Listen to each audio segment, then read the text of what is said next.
Without ado, we are going to go right to Tabletop Simulator. Today's set is MiX versus Zain. We have just concluded the coin toss. MiX mulligans 4 cards, Zain mulling also 4. Alright, MiX running Zsolt from Season 2, that's 7th cross. Zain running Eugenia, also from Season 2. So, you know, still 7th cross. As usual, I'm going to assume that my audio is fine. Please let me know if it isn't. Alright, Zsolt boost run. That's the boost on cross, one of the normals. Advances 3 spaces, taking him to range 1. Eugenia initiates with an EX attack. Variety of options here. The Telegraph is Shimmer of Madness. Color Spray is also a threat. Oh, I have an overlay on the side, don't I? Excuse me.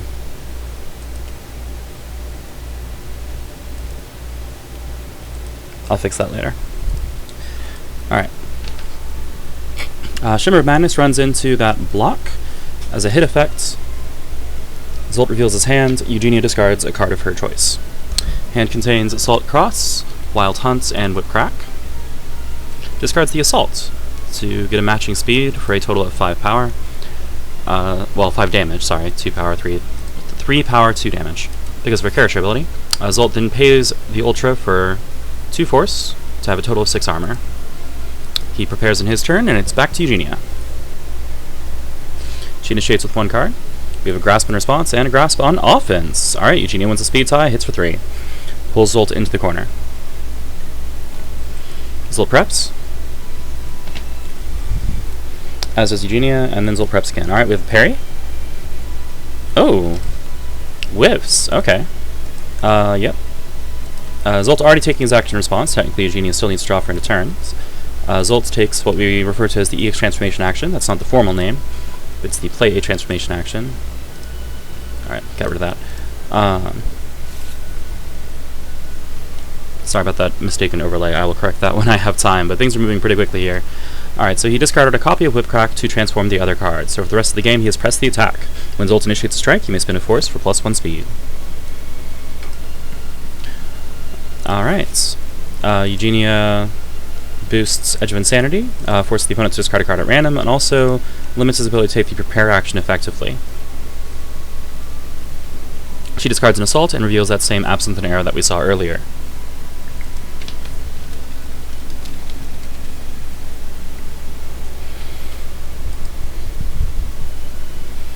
Okay, thank you all for confirming.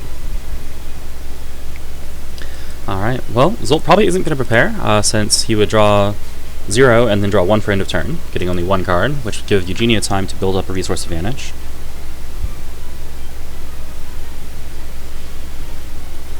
She does have a life lead right now. Alright, Zsolt is initiating.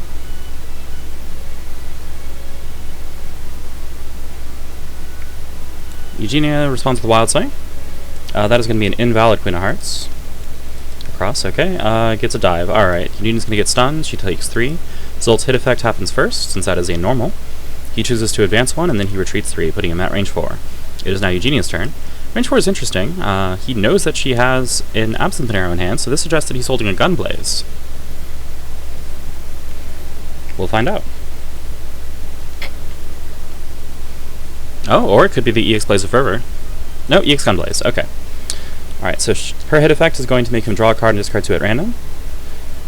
Speeds are 3 and 4. If she can match, she'll get +2 damage on this. She does. Alright, matches with Wear Light. So that is a total of 6, which will deal 5... wait. 6 minus 1 equals 5?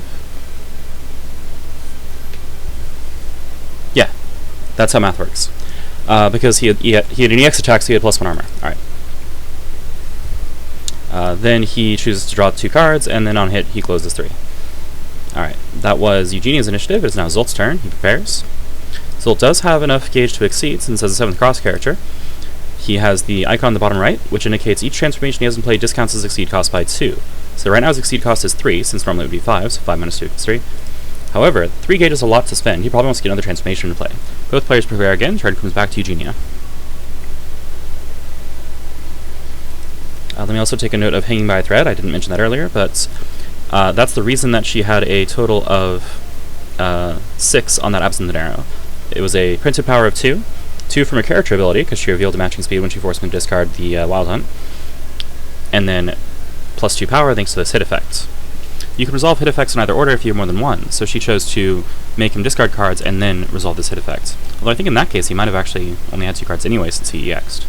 Eugenia initiating at range 1. Oh. Was that in the wrong place? Alright. Sweep into Fatal Eye. Alright, Zsolt outspeeds. Not sure what he was calling there. He deals only 2 damage. And she will discard a Blaze of Fervor and then reveal an Assault. So dealing a grand total of 8. That's a hefty hit.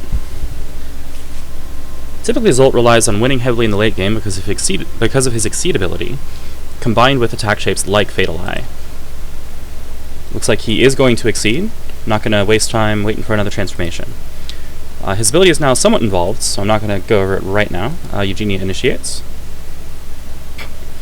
The important thing about his ability is that if he outspeeds, he's in good shape. This does not outspeed. Oh, that's devastating. Alright. He discards his hands. He should have done that a little bit more slowly so you can see what the speeds are. And draws a card. There we go. Alright, she does match the speed. Yeah. So that is 1, 2, 3, 4, 5, 6, plus 1 is 7, plus 2 is 9 damage. Drops him to 3 life. Yeah. So it's 1, plus 6 for the hit effect, plus 2 for the transformation hanging by a thread. Alright, she now has an 18 life lead. Even Zsolt has a hard time coming back from this, and that's the game. Alright. Well, no, hold on, it might not be game. This is Zsolt. Using his character ability. Yep, it's not quite game yet. If he can play one more card, that'll get him out of there. Does he have it? Nope, that's game. Alright. So, to explain what happens, Zsolt hit with an attack, and then, per his character ability, he can spin a force to play another attack. Well, to execute another attack. The difference is important here because it means he doesn't pay the cost if it has one. So, pay 1 force, put another card into play, and just do it, whatever the attack is. So, he hit with the Grasp, then he hit with the Focus. That gave him 2 armor, because Focus has 2 armor, but because his hand size was so low, Eugenia had +2 power, meaning that 2 armor was not enough. He needed to play one more attack that would have gotten him out of range. Alright, well, I will switch back to the transition screen momentarily, but it looks like we're almost set up for the next game anyway.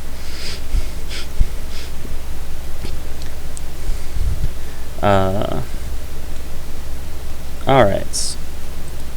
There we go. That was just a formality. I've got it. I like to use it.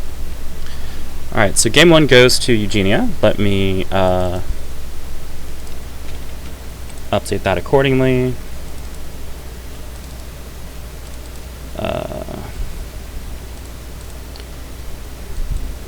Okay, there's Eugenia.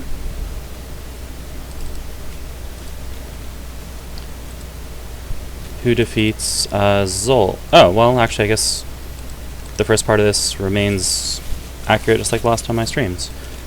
Well, convenient. Alright, game 2 is going to be Zsolt versus 9. Zsolt taking first, mulliganing fairly aggressively. Put that Zsolt up there.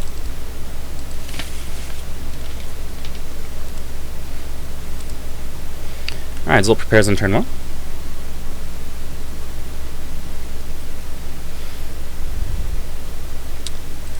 There. Okay.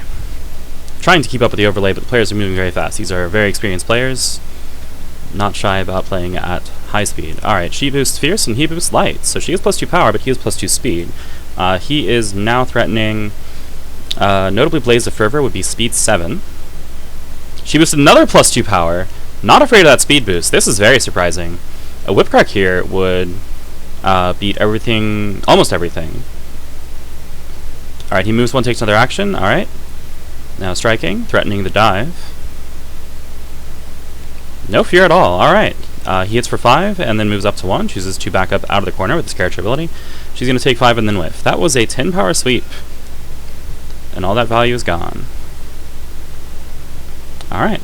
That was his initiative, and he did pay an Ultra, via boost, that is, as an additional cost to set up that strike. But, what a strike. Alright, it is now 9's turn.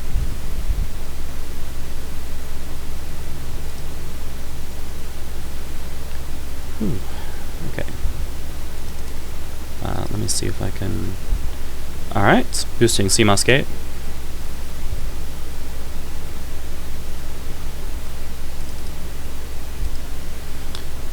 Oh, sorry, I should zoom that. Seal a card from your discard pile, take another action. So, pays the force cost, then seals Grasp. And, oh, alright. Striking with focus, going to hit. She has a choice to make here. Well, Zsolt is being a bit premature. He should have actually waited, but it's fine. He's committing to his decisions a little bit early. Alright, so 9 choosing whether she wants to use her character ability. So on hit, there is no sealed copy, that is to say she has no sealed copy of her focus. So she could have added a card from hand to gauge to seal her attack during cleanup. She decided not to, however. Zsolt then used his hit effect to retreat and drew for his after. Since 9 initiated, it was then Zolt's turn, and he prepared. We are back to 9. I will try to keep up with the pace of gameplay, but I do apologize if I make mistakes.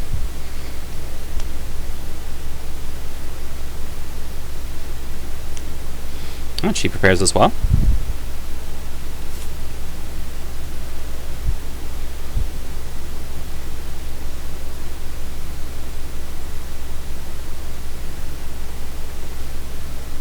It is now Zolt's turn. So typically this is the sort of situation in which he would play cross-up, trying to get the transformation into play. However, he knows that she is holding a copy of Lapis Lazuli of Lamentation, which would let her evade most things that aren't named Fatal Eye or Gunblaze. Let's see what happens. It is an assault, so he's going to close 2, hit gain advantage, hits deciding if he wanted to retreat. Looks like he decided not to. She will then hit back for 4. Her character ability, once again, she does not have a sealed copy of Focus. Her speed 1 seal right now is Navy Pressure. For those not familiar with how 9 works, I probably won't have time to explain it, but she basically has a grimoire of different speeds, and she can exchange cards by sealing them. Right, so she added a card from hand to gauge in order to seal Focus, which means Navy Pressure comes back to hand. She juggles cards. Alright, that was Zolt's initiative. It's a Z name, different person though. Going to parry that Lapis Lazuli of Lamentation and get out of the way. Alright, and 9 boosting Hina Kagutsuchi. Pays 3 force, discarding the 2 cards from gauge. One of them was an Ultra, so a total of 3. Adds her hand to her gauge, draws 6, and then draws for end of turn for a total of 7 cards. Alright, completely fresh hands. Looking at the options she discarded, that makes sense. These are not phenomenal at close range. Cross is pretty decent, but that's about it. Boosts on them are pretty good, but regardless, it just wasn't what she was looking for. I believe... yeah, that takes care of all the known information, of course, because she got rid of her entire hand that way. However, with 7 cards in hand, 7 in deck, Zsolt has a pretty fair chance of figuring out what is available to her. Excuse me.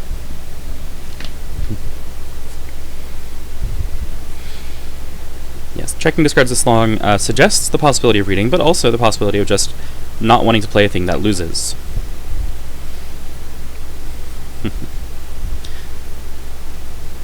She's out of sweep, and I believe both copies of Focus. Zsolt prepares. That puts him at 8 cards in hand. He needs to discard a card. Discards a Gunblaze. Interesting. Gunblaze is usually considered pretty valuable. We have a parry. Gets rid of... yep, there's the cross-up. This is usually considered Zolt's most valuable transformation, at least nowadays.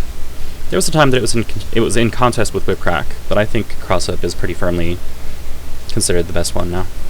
So she's trying to prevent him from being able to safely land it. Alright, now he is initiating with 1 card from hands.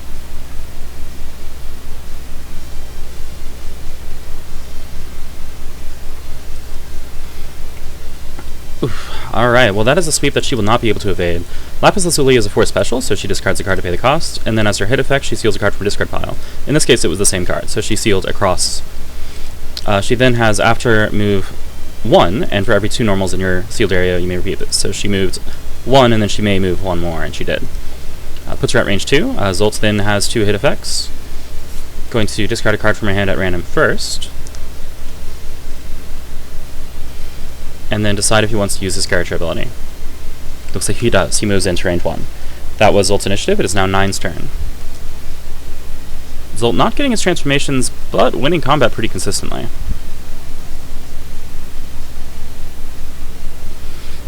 Alright.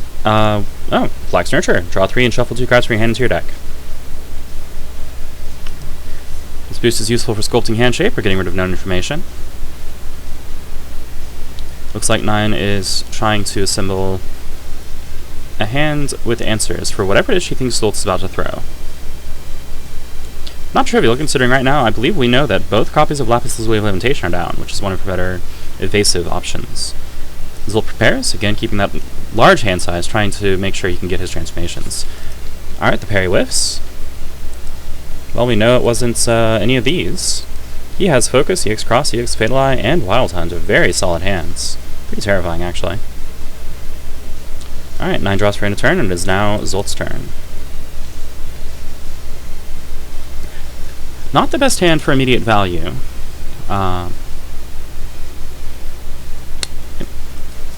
We can see that that the Zsolt player is noting known hand contents in chat. Evidently as a courtesy to remind the opponent what they know, but also to remind himself what the opponent knows. If you intend on courteously reminding your opponent what it is they're supposed to know, then you better keep track of it yourself, or you accidentally give away information.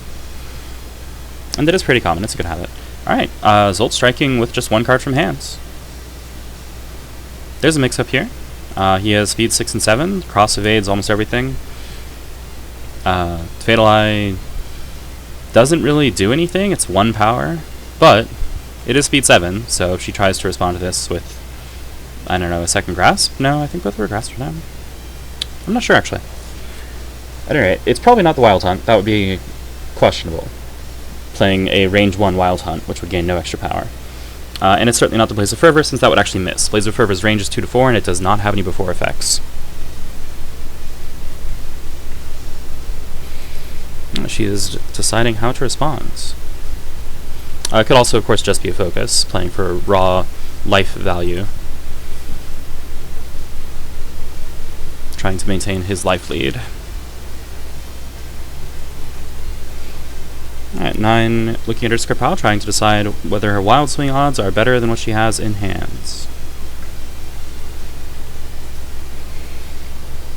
Looks like it.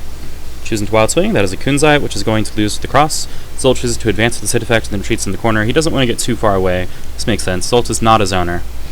Alright, 9 exceeds on her turn, which then will cause her to draw for end of turn. Now here's the question, is Zsolt going to exceed right now? He might just try to hit with Blaze of Fervor if she is out of Emerald of Enmity, excuse me. Emerald of Absinthe, then that would be quite a thing. I think she's out of it though, so Blaze of Fervor might be guaranteed. She might not be out of no, she's out of Crosses. I don't know. We'll see. Of course, the big drawback of Blaze of Fervor is it doesn't necessarily win. Oh, we have reading. No, we don't. False alarm. That was change cards. All right, so Zsolt did a move 1, take another action. That's the boost on Wild Hunt. And then paid 2 force, changing cards. Sorry, I see Focus hit the board and I get really excited. That was not a reading. We don't have a reading. False alarm. Alright. Now 9, at the start of her turn, since she is in Exceed mode, she will discard a card from her Overdrive area, which she has done. Then she may steal a card from her discard pile. As previously described, this means it will basically exchange places with the matching speed card in her sealed area. So she sealed a Spike, picked up a Kunzite of Keepbreaker, which looks like this. And that was just her Overdrive trigger, so now she gets to take a turn. A lot of cards in hand, but are they going to be useful cards? She knows that Zsolt is still holding on to that EX Fatal Eye if he wants to play it. Alright, an EX attack. Well, that means EX Fatal Eye is worthless because it's only 2 power right now. So she's essentially invalidating that, not literally invalidating, excuse me, she is making that worthless as an option. Alright, he's just going to play a block, looks like, and we have a dive. Alright, so she advances into the corner and has 6 power. He pays a copy of Fanatical Purification, that is an Ultra, so it generates 2 force, meaning he has 6 armor and takes 0 damage. During cleanup, she may choose to seal her attack. She decides not to. Would have cost her a force. Alright, Zsolt then prepares, clearly still looking for those transformations. We've not seen him take the play transformation action, and he probably doesn't want to pay 5 raw gauge to exceed. Alright, so 9, now checking Zolt's discard pile. Trying to decide what she should seal using her Overdrive trigger on this turn.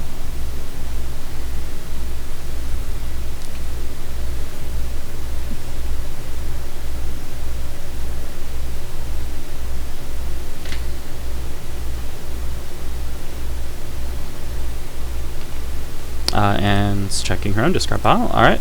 Sealing a Focus to retrieve the other copy of Focus. and then going to play a reading from the look of it. Alright, that will force the hand reveal, because whatever she read, he does not have. He does have one copy of each special except Gunblaze, an extra copy of Fatal Eye, and a Dive. Not an amazing hand to respond with, especially at this range. Zsolt can't cross up with cross up, and Fatal Eye is pretty underwhelming. I mean, speed 8 power 2 is still speed 8. Alright, going to try to land the cross up. Okay, he does land the hit. He hits for 4. And then she hits for 5, because she is not stunned, pushes him 2 spaces and gains advantage. Note that that reading would have hit her discard pile a little bit earlier, just didn't quite do that in a timely fashion. Alright, so, during the start of her turn, she discards a card from Overdrive, then she seals Focus, then she returns the other copy of Focus to her hand, per her ability. Now she's going to reading the Dive, and decide what she wants to strike with. Yep, this is pretty standard. Looks like it's going to be an EX attack, EX Assault, for good measure, hits for 5, gains advantage. Alright, that Focus should be in discard. Should have been there earlier, actually, yep. Alright, discards the last card from her Overdrive, does perform her last Overdrive effect, and then we'll flip back immediately afterward. Nice little reading chain there. He only had one normal in hand, but she was still able to take advantage of that in a literal fashion.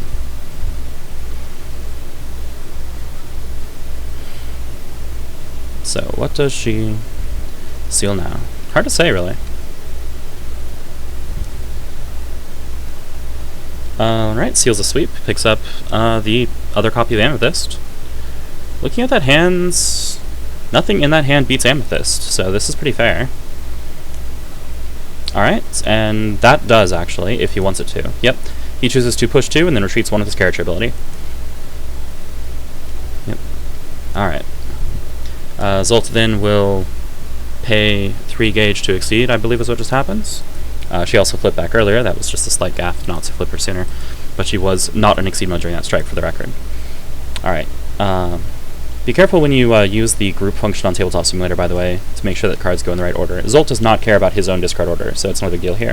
It just depends on if your character does, or if your opponent's character cares about yours, which is the case for Renea and Natalia, although Natalia is no longer tournament legal, so don't worry too much about that. Alright, 9 boosting Heliodor of Humility, which is basically like Defend, except that it also causes her to swap a card from hand with a card in her sealed area. Let's see what she seals. Seals Kunzai, picks up Spike. That's surprising. Spike is not a phenomenal value here. She then draws for an turn. Since her deck is empty, she is going to tip her hand as a courtesy. She's holding Spike. She's holding Sweep and EX Spike. The reason she did this was to save her opponent some time and trouble, because Zsolt could just search her discard pile, look at the sealed area, look at the boosts, look at the gauge, and go, alright, well, the cards that I don't see, those are the cards in your hands. Experienced players will fairly commonly do this. That is to say, they will tip the hand when the information is deducible. Yeah, it's very easy for things to go wrong with the group buttons, so be careful when you're using TTS shortcuts. TTS short for Tabletop Simulator. Alright, looks like Zsolt is initiating. Well, that hand is not particularly impressive. She does play the Spike anyway, just for the armor, I guess? Well, she's dead then. Yeah, so Zsolt pays a force to play another attack, which will deal 1, and then he pays a force to play another attack, which will deal 1. She should be dead. That was 6, right? She was at 5 life, I thought? Well, at the moment, that looks like a matter of accepted game state. Or I made a mistake. Oh, the boost. I forgot the boost was in play. Thank you. She had 2 armor. I still think she should have 1 less life, but in this case it's not...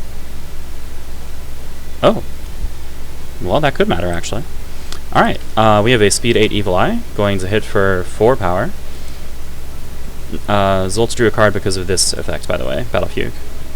Then follows up with a Grasp to take her to range 2, and then probably wants to play a Spike if he's got it. Doesn't have it? Alright, go ahead and play a Whip Crack, which gives him a good amount of control over positioning here. Note that both those effects are mandatory, though. It is push or pull 1, and then move 1. You must do both. If your back is to the wall, you can, of course, choose to retreat. Block should go to Gauge. It is not stunned. Alright, Zsolt did gain advantage again, or Hunter of Men did, I should say. By the way, each attack that hits goes to its destination as normal, so he gets to transform Whip Crack, and add the other attacks to gauge. Looks like he is striking with +1 something, probably speed. Trying to finish her off. Alright, she can invalidate that if she wishes. Alright, and that'll be game. Both spikes right there.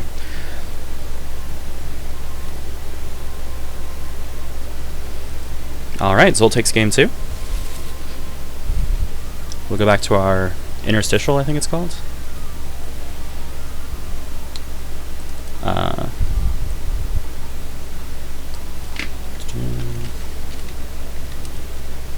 As I try to make this look a little bit nicer.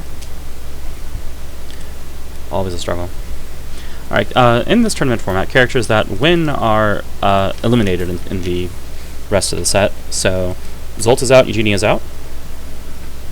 That leaves Ragna and Hakumen, and Sea Viper and 9.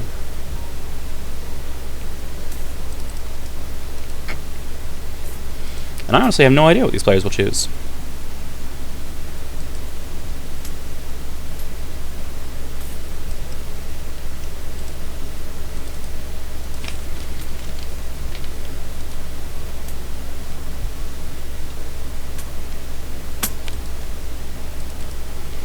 Alright, looks like they have made their selections. We're gonna go back to that.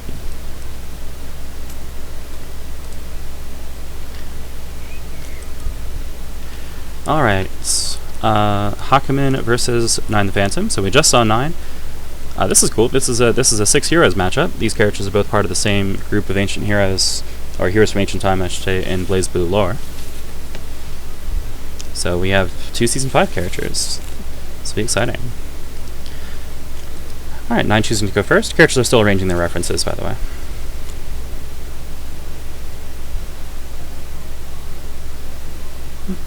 You may notice that 9 the Phantom has a smaller deck size to start with than other characters.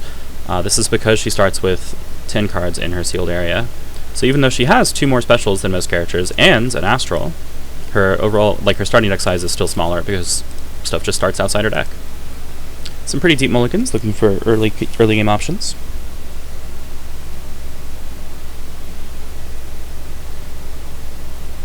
Alright, 9 initiating. Hakumen's turn 1 options are pretty limited, especially without gauge. Fastest thing he has is Renka, possibly EX Renka. Looks like an EX Assault. Okay. Making sure that he can not lose too much positioning here. So the Emerald is going to win the speed tie, push 1 and retreat 1. However, he only takes 1 damage because of armor, which means he will then close 2, putting him in this... wait. 1, 2, 3, 4. No, that's correct, yeah. That is correct.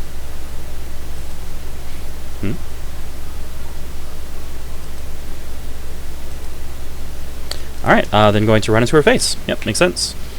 Hakumen trying to stand in Zoner's face. 9 is not always a Zoner, but she usually is. Hakumen is not. He likes hanging out in melee. Alright, what's happening here, by the way, is his character ability. At the end of his turn, after he draws a card, he adds the top card of his deck to his gauge. So he added Yukikaze and then Gurren. This bleeds him of options and information uncontrollably, well, almost uncontrollably. Of course, if you strike, you don't draw it into turn, which means you then won't use your ability. But, in return, he builds gauge. Alright, we have a reading. On Spike, going to hit for 5, ignoring guard, and push. That gains her advantage. Ooh. It's pretty dangerous. She boosts defend. Okay. Not a particularly deadly follow-up, but a strong play nonetheless.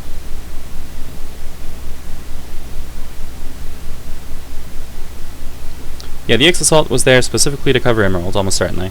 It also covered Morganite of Malice, a speed 5 card, which admittedly wouldn't do a lot, but, you know, why not beat them both?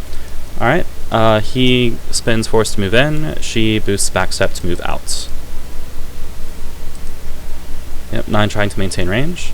Hakumen is capable of keeping up with anybody thanks to the way his character ability generates resources. However, you generally don't want to have to pay your gauge as Force.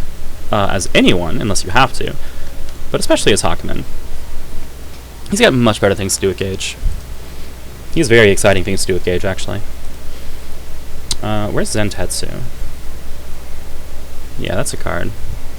Hakumen...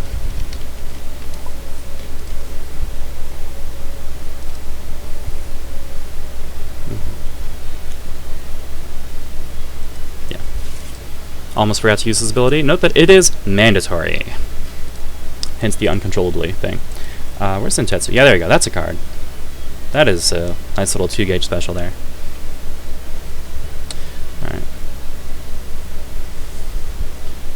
Alright, so he prepped, and I believe 9 prepped, or it's 9's turn. I got a little bit distracted there. My apologies.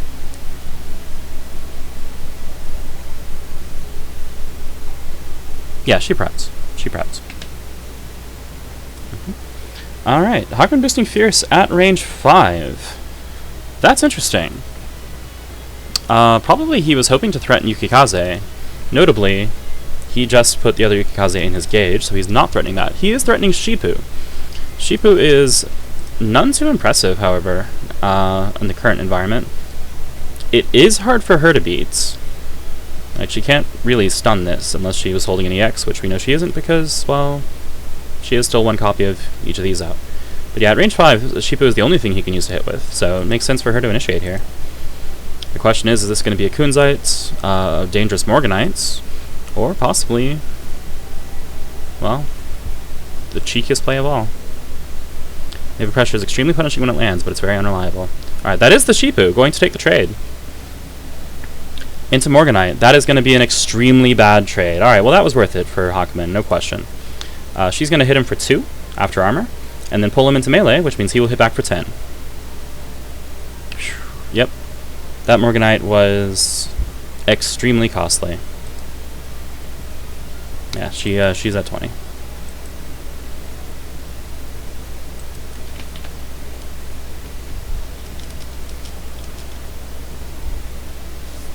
They got it. Alright. Well, did she have armor? Defend was in play? Okay, well, my mistake. I keep forgetting that. Boosts are important.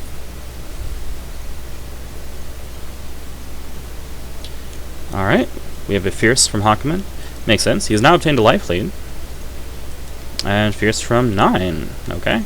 Hakumen boosting Defend, making sure that that Fierce does not come into play in calculations. She also boosts what is effectively Defends, although as before, lets her swap a card. She swaps the Focus, retrieving any of your pressure. Boost Warring with Hakumen.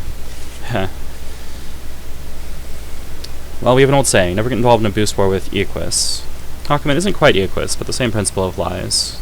Giving him time to filter his hands, to set up just the cards he wants, and in Hakumen's case, to build the gauge he needs, is very dangerous. Speaking of, here's Tsubaki, which is a +3 power boost, if he needs it to be. If not, then it's not. It is up to 3 gauge. It is, I think, the only gauge expenditure in his kit that is optional, but it's important. Alright, she boosts even more defenses. Now has 2 armor, 6 guard on top of whatever she has printed, and seals a dive to pick up a copy of Quarrel of Catastrophe. Draws for turn. This is quite a boost war.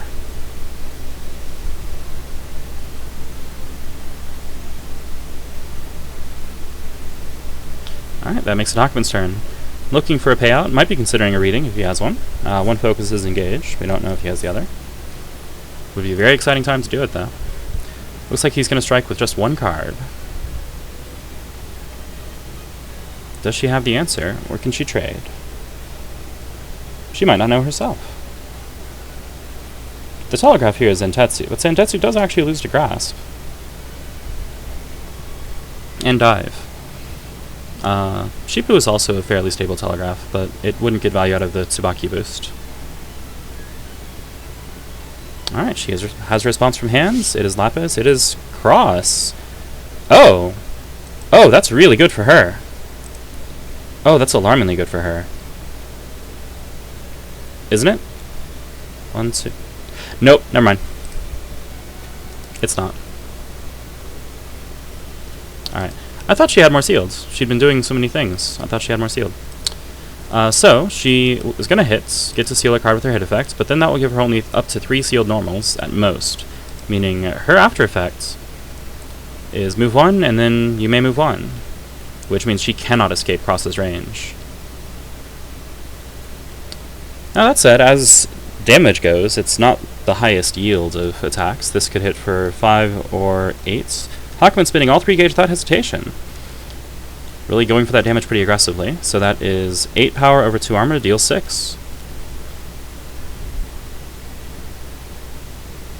Alright, and that was Hakumen's initiative, so it's now Nine's turn. She has managed to get out of the corner, so she has room to retreat at this point. That is the usual play here, shall we say. Ooh, what was that? Accidentally picked up a card from her sealed area from the look of it. And this Hakumen's play a little bit more conservatively in the early game, but this Hakumen's clearly not afraid to use that first deck to his advantage. Alright, she prepares. And so does he. Oh, there's the second Shipu. That is all four copies, all four of his Ultras, 2 copies of each, down. She is going to boost Android, sorry, no, it's Uvarovite. My mistake. So draw 2, after the opponent's stun, they must discard 2 cards at random. Yeah, Androdite's on Coral, which she has in hands, but that's not Coral.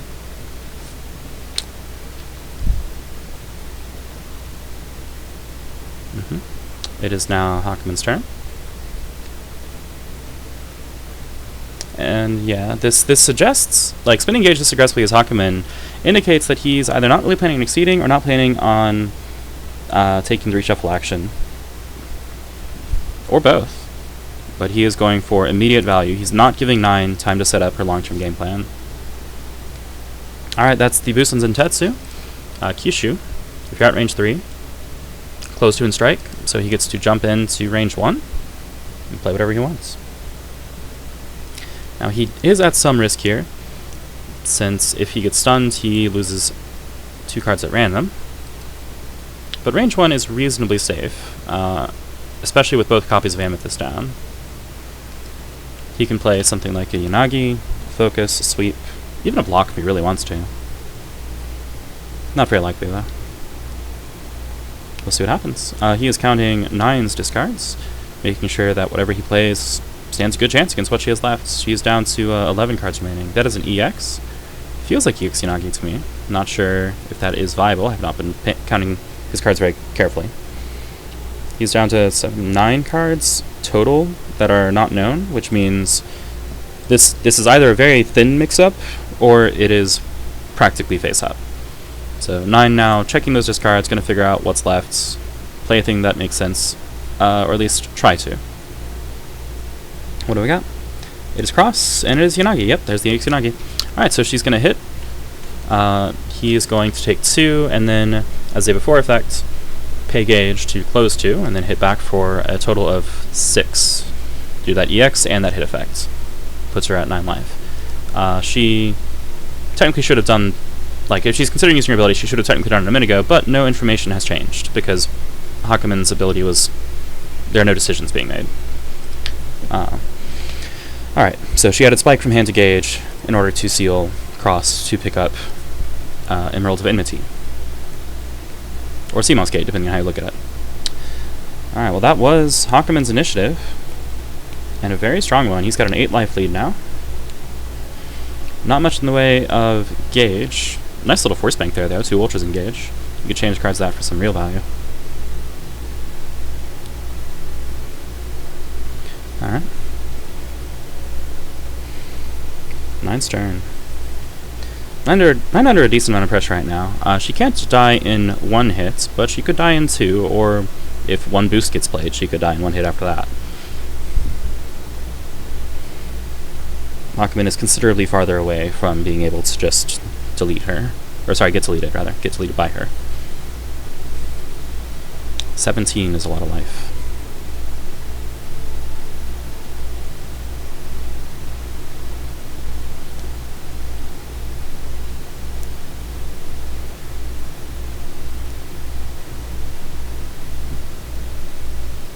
I believe it is 9's turn, still deciding.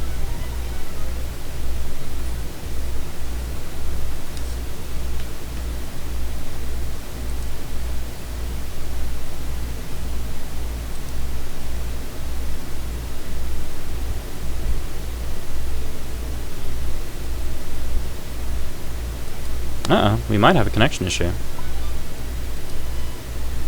Oh. Well.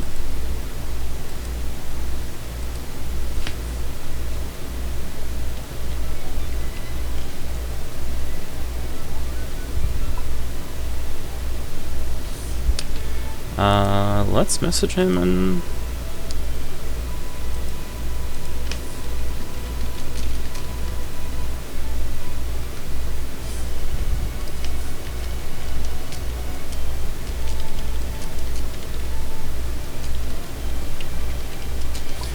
Yeah, let's see if we can figure out what's going on. I'm guessing his internet went out.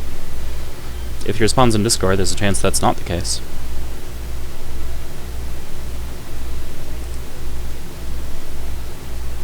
It's possible his Steam crashed or something.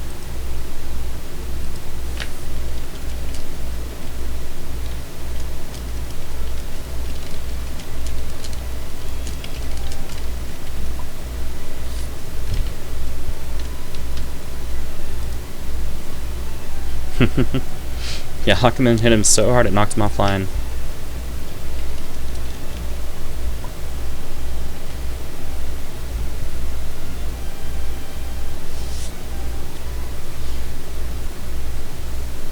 Well, let's chill for a minute. See if our player can get hooked back up.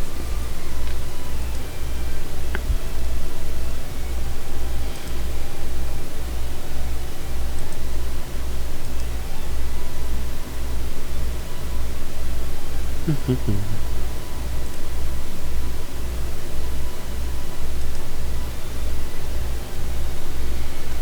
don't think we really have a standard for how long we should wait.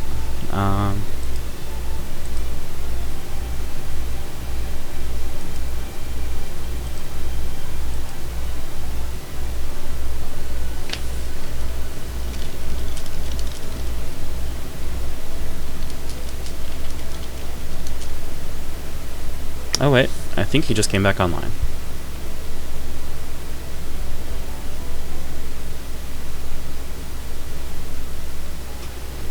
We'll find out in a moment. Sorry for the delay, folks. Circumstances beyond my control and all that.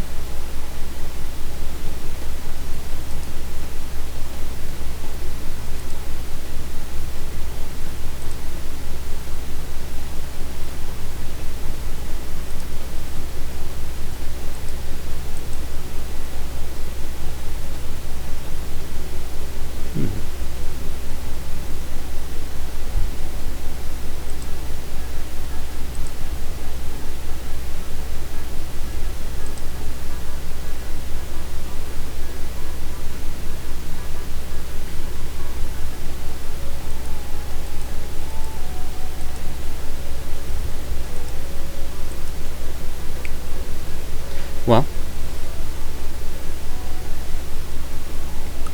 while we wait, let's just switch things up a hair.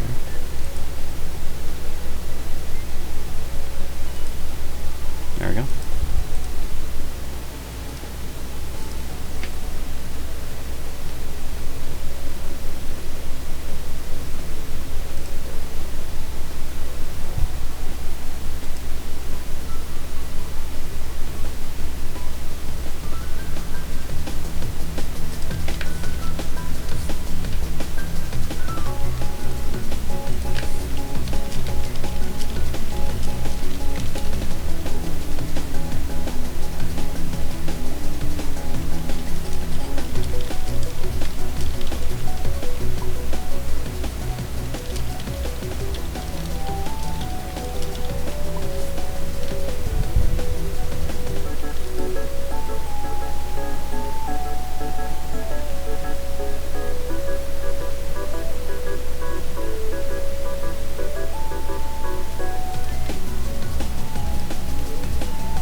Okay, we are getting set back up. Let's just switch right back. Whew. Okay, Hakumen taking the reshuffle action. After 9 exceeded, sorry. Alright, start of 9's turn. Discards a card from Overdrive. That was a spike, yep. Seals a card from discard. Oh yeah, sorry, Hakumen took a reshuffle action. Let's take a look at that Astral.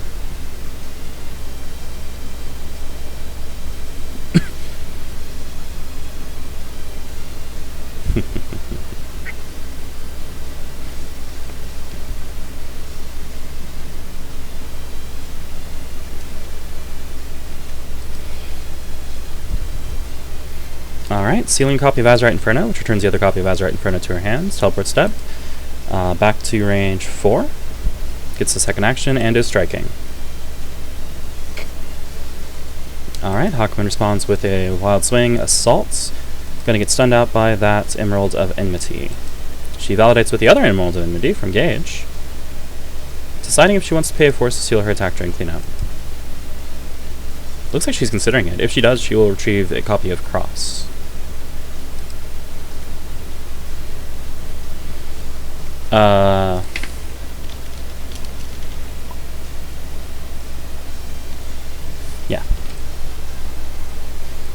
Yeah, her frontside ability lets you add the card from your hand to your Gage. Her Exceed mode is you may pay a force. Alright, Hakumen paying 2 force, discarding an Ultra from Gage, to advance to range 3. Draws, and then gets Gage.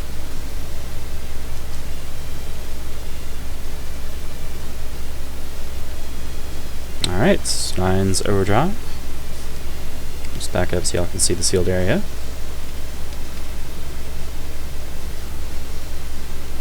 At least the shape of it. It's what we call the keypad configuration, by the way. So 0, 1, 2, 3, 4, 5, 6. Wait, hold on, it's backwards. Okay, well, it's a backwards keypad then. The speeds of these are 0, 1, 2, 3, 4, 5, 6, 7, 8, 9. No, it's a snake? What is this configuration? Alright, never mind. You get the idea. Seals Assault picks up Morganite. I was going to say, if you can't read the cards, you can still tell based on position which cards are which, but never mind, that's a lie, you can't. Not that it really matters, because you can, if you're actually playing, just, you know, alt-zoom. Alright, yep, boosting Flax Nurture, I believe it was. No, that's Uvarovite. Man, I can't read cards today. Draw 2. Yep, Afterglow Sun most card cards are random. Alright. Pays with the Morganite. Okay, see, I thought she boosted the Morganite. She boosted the Uvarovite.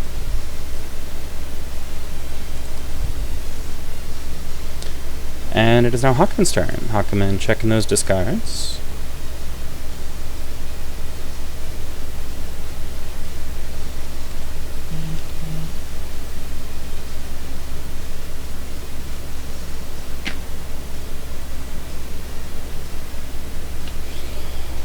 Doesn't want to play something suicidal here.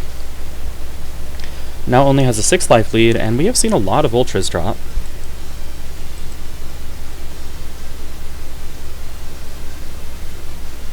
If Hakumen gets zoned out, he will be very, very sad. Because he could lose that life lead in a hurry.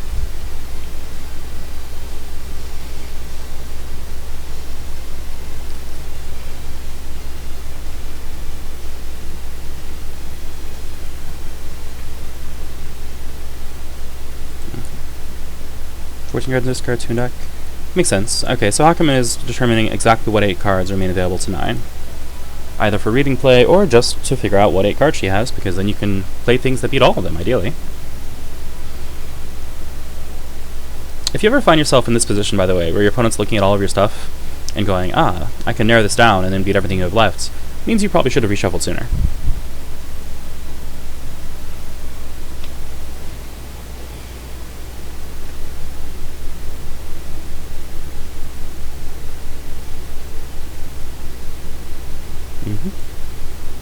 Yeah, I think I have it right on the screen. Eugenia took game 1 over Zsolt, Zsolt took game 2 over 9, and we are now in Hakumen v 9, game 3. Or 9 v Hakumen, depending on your perspective.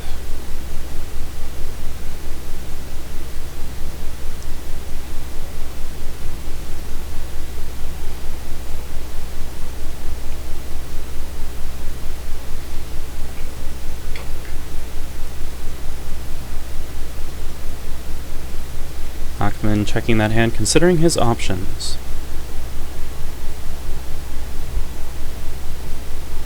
At this point, he's not likely to hit 8 gauge. Oh, here we go. Reach. +0 to 1 range, now strike. Alright, paying for it with force from hands, and then striking from hands. Okay. This could be anything from a focus, to an enma, to a cross, to a spike. And the reach could just be for show. Depending on what 9 has left, this still feels like a mix-up situation. She probably does not have a guaranteed win. Notably, the card that she picked up was Cross, which does not help her here at all. So, probably not going to be that.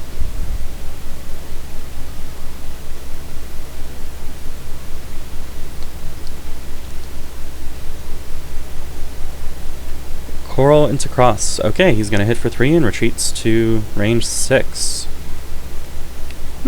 Alright. She was trying to get a pretty hefty payout with Coral here. She had a +4 power Coral, so it would have hit for 7. Pretty cheeky play. Needs to now perform her overdrive effects. Yep, discards a card from overdrive, seals a card from a discard. Well, optionally seals a card from discard. It's just usually correct to do so.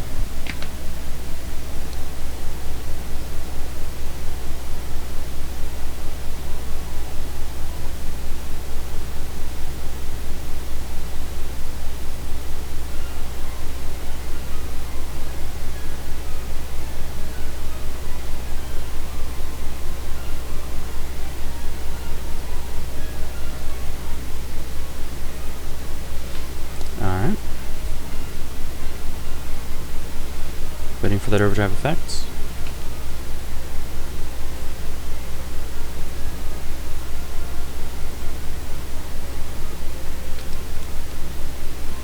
Seal's Grasp retrieves Lapis Lazuli of Lamentation. Alright, now what? Range 6. Hakumen does have one attack that works at range 6. I'm not sure if both copies are down or not.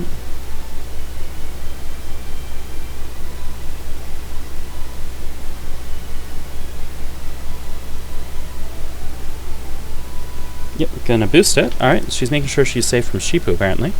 Citrine of Change says attacks at range 4 and greater is gonna hit you at the start of your next turn at this 3 gauge. Hakumen happy to sit back and prepare, builds an extra gauge. He's now at 6 gauge, meaning we might yet see and exceed this game. Alright, so at the start of 9's turn, she adds that to her gauge and then performs her, well, then discards a card from her overdrive area, which means she performs her overdrive effect. She will then flip back.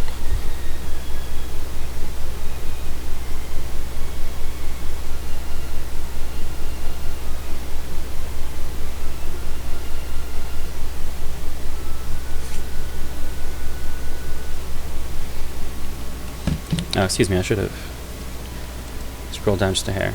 Alright. Okay, she needs to validate that emeralds. Either way, it's going to just hit for nothing. Still waiting on the validation, I believe. Deciding what force is worth paying. What did she pick up? Oh, it was the emerald, wasn't it? She sealed an emerald and picked up an emerald. That's stuff.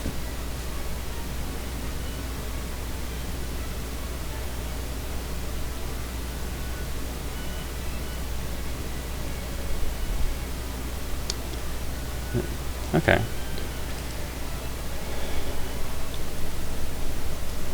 Yeah, emerald has a force cost. Still waiting. This is important. Hakumen's probably going to exceed within a turn or so. You want to make sure that you have tools available, because a Hakumen exceed tends to mean the game is going to be over real soon. I know at least 3 ultras, and I think 4 are down, but I'm not sure. There's one sheep who wanted to engage, and there's at least 1 ultra in the discard pile. I don't remember which. I think it was Yukaze. Folks were asking. Alright, validates with the cross. That was known from earlier. Reasonable. Okay. Hakumen, of course, did not pay force for extra armor because he didn't need to. It was only a 2-power attack. It is now Hakumen's turn. He is at 7 gauge. Got plenty of deck to work through as well. Alright, pays 2 force to advance. Discarding the Akametsu. This heavily telegraphs that he's about to exceed. Alright, she is choosing to take 3 shuffle action. Hakumen's going to take a second, check those discards. Make sure that he knows what these 6 cards are.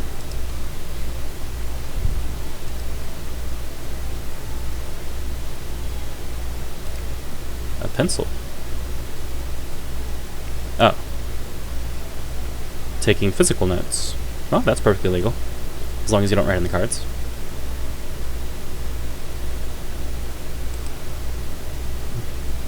I typically type mine, but no reason you can't.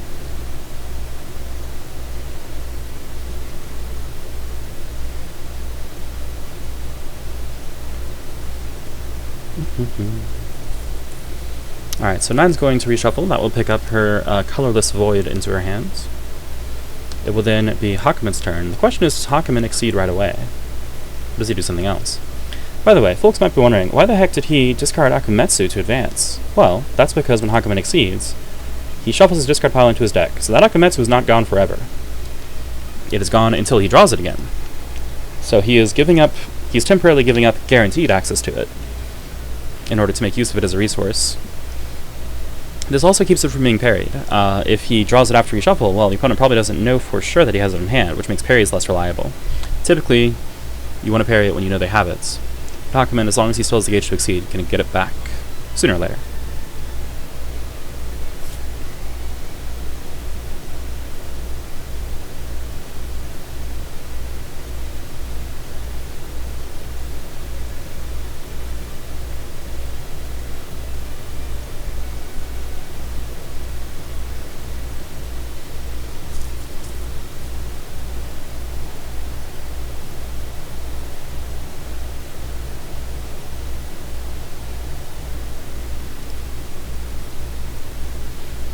She has 5 sealed normals. Alright. That makes it Hakumen's turn. Going to parry. Takes out the astral. Makes sense. Okay. Well, if I was right about 1 ultra being in his discard, that means all 8 ultras are down. Sorry, all 8 ultras? Where did I come up with that? All 4 ultras are down. Not including the astral, which we know he discarded, of course, to pay force. Alright, 9 initiating at range 5. Well, there's really not anything Hakumen can do about this. He could potentially cross out if it's an AV pressure. He could block, except both blocks are down. Plays a sweep. Okay. Gonna get hit by Flame Punisher. This is a big deal. She hits for 7, pushes him back to range 7, and draws 2 cards. Levels out life in a big way. Hakumen is now under pressure to exceed sooner than later just so he can have Yukikaze on hand. However, if his exceed ends, he will temporarily not be able to use Yukikaze due to how the gauge math works out here, excuse me. But Yukikaze becomes very, very important in the late game, so he's trying to make sure he doesn't waste it. Whew. It's getting tense. Looks like I've been streaming for about an hour, by the way. If you've been keeping up, please drink some water. Stay hydrated. That's good for you. I think I will. Alright, 8 gauge Exceed. He shuffles his discard pile into his deck and draws for end of turn. Note that since he is now in Exceed mode, he does not have his at the end of your turn after drawing at the top card of your deck to a gauge ability. Instead, he has a different ability, which reduces all of his gauge costs to 0. He still needs to actually flip his character. But once he does, I will zoom in on it. Hey, there we go. So anything that costs gauge is paid.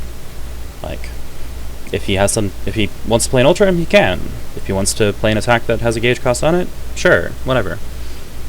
Note that this does not count as force costs. So if he needs to pay a force cost, he can still discard cards from his gauge to do it, but it doesn't mean that he can just pay it for free.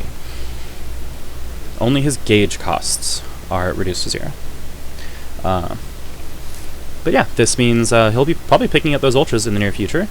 She is going to draw 3, shuffle 2 from her hand into her deck, trying to get answers. He also might pick up a Cross just to run closer.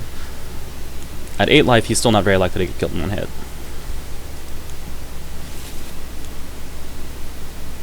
She draws for a turn. Alright, time for his Overdrive. So, his Overdrive effect returns a card from his Overdrive to his hand. So he will discard 1. Waiting for the discard?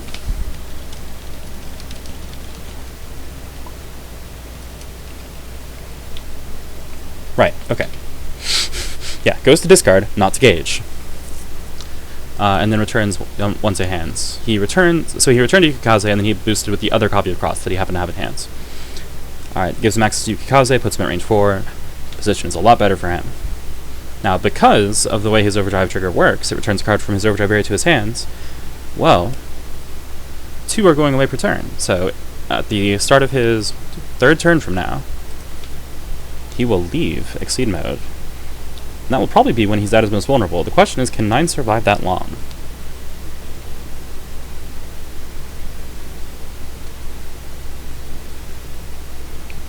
Let's see what happens.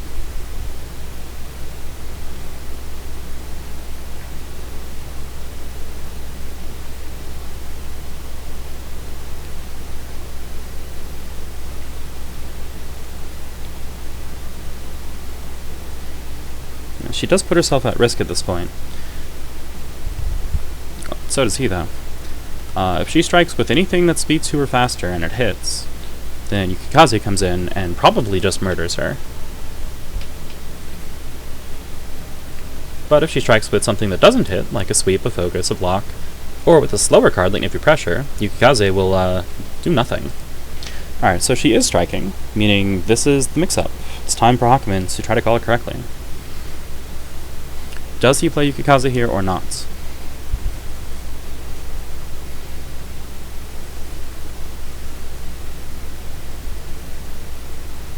Is it bait, or is it a legitimate threat trying to get him to play it?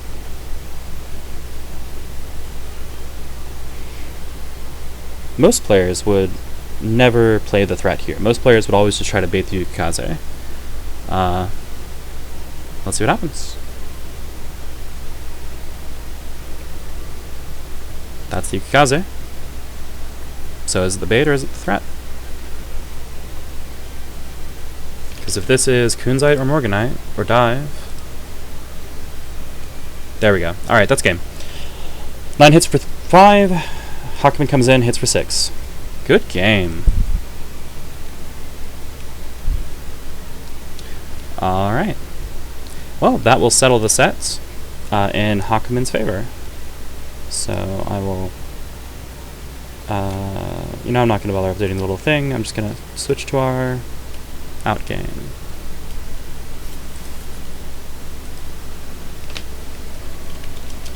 Let me see if the players are interested in, I'm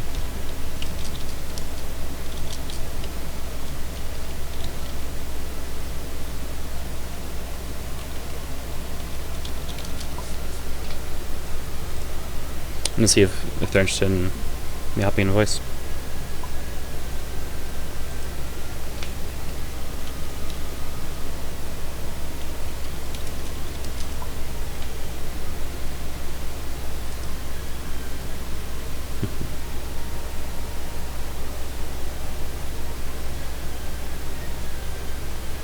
Alright, so if I recall correctly, this was the winner's bracket, as it were, meaning neither player had yet suffered a loss in bracket.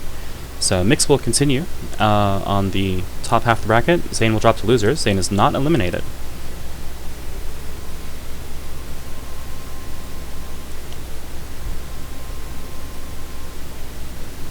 Navy Pressure would beat Yukikaze.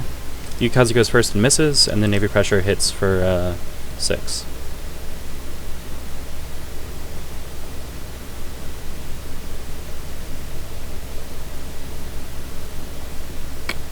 Yeah, for those not familiar, the text of Yukikaze is a before effect that only does anything if you were hit. And then a hit effect, so, you know. Yeah, if you whiff against Yukikaze, it does nothing. Unless you're at range 1, in which case it does technically hit you, it just does no damage.